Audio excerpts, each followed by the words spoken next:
Now I'm going to show you how I edit black and white portrait in Photoshop.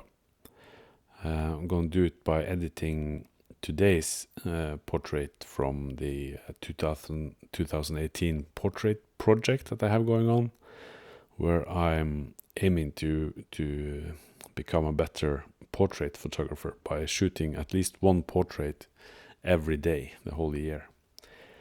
So today was Erik, he's a colleague of mine, and we tried different kinds of lighting, and we ended up with this one.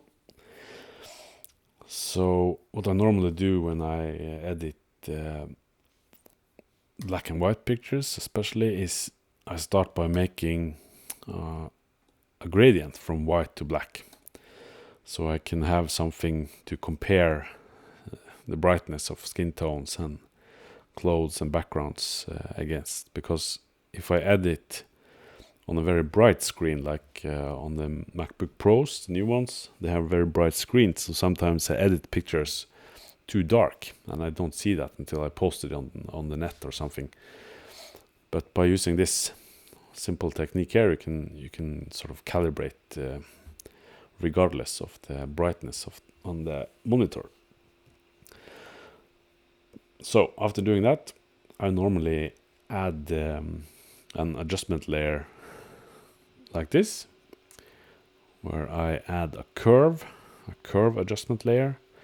I start playing around with the contrast in the picture, overall contrast on the whole picture, and it's just a starting point. And from there, I go in and draw the mask.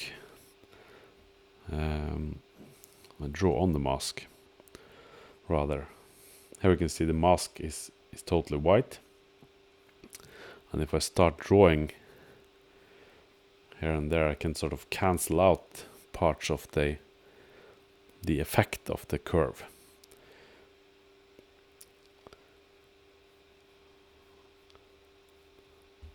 And what I'm sort of looking for is you can adjust, keep adjusting this as you go. That's the big advantage of adjustment layers.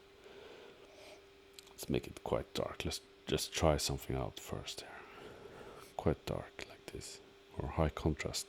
What we see first here is that the clothes are almost sort of, they're blending in the background. So his shoulders is gone and his hair is gone.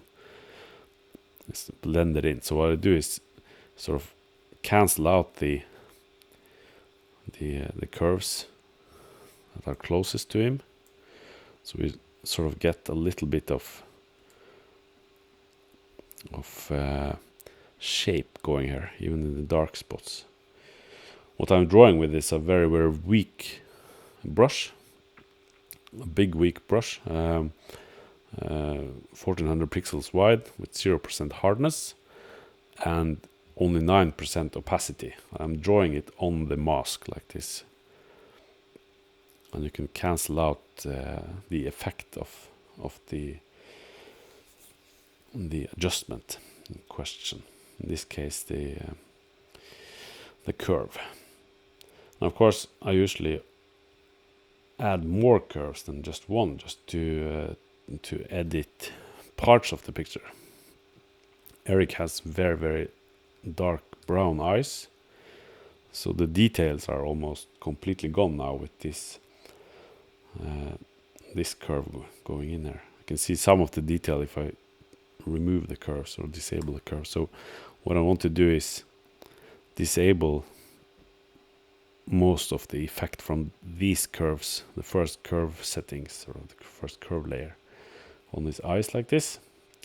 And then I want to bring back some contrast into those eyes, just to add some detail, and bring out the catch light to make sure that the catch lights are really white.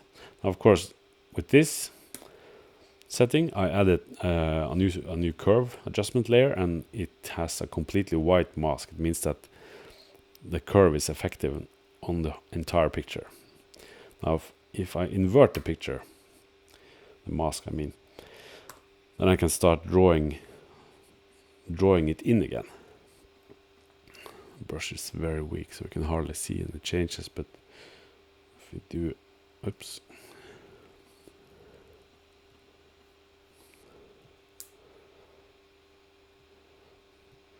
Now we can see the difference before and after. Makes his eyes stand out a little more.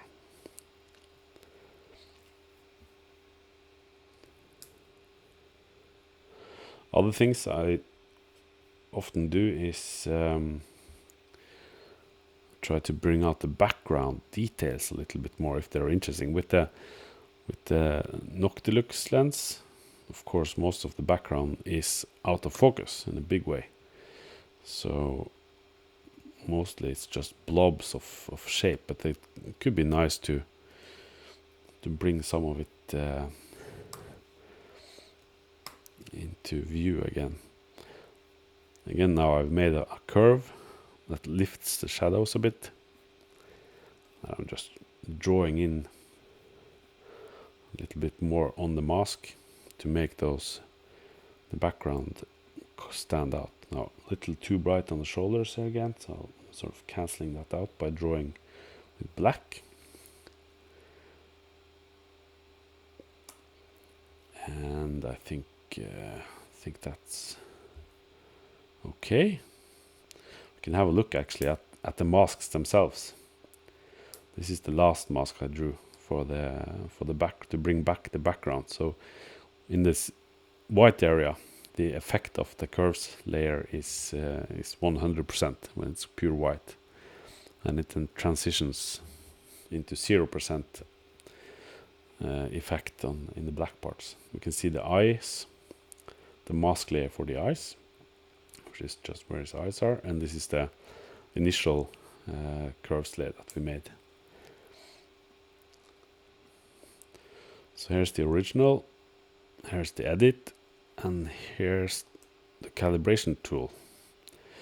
Now we can see that his skin is quite dark. I'm not sure if that's the way I really wanted it, so I'm going to add another contrast curve to make his, I'm just gonna clear it out, and I want to have this only on his face. So I'm gonna draw with white on the mask to bring out some brightness only in his face.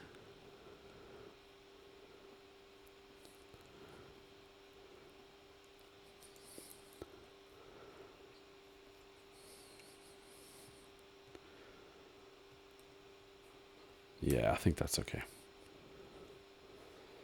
So that's how you can do it, by using the curves adjustment layers and drawing on the masks to create sort of, or to limit where the adjustments are actually applied in the photo. Thanks for watching.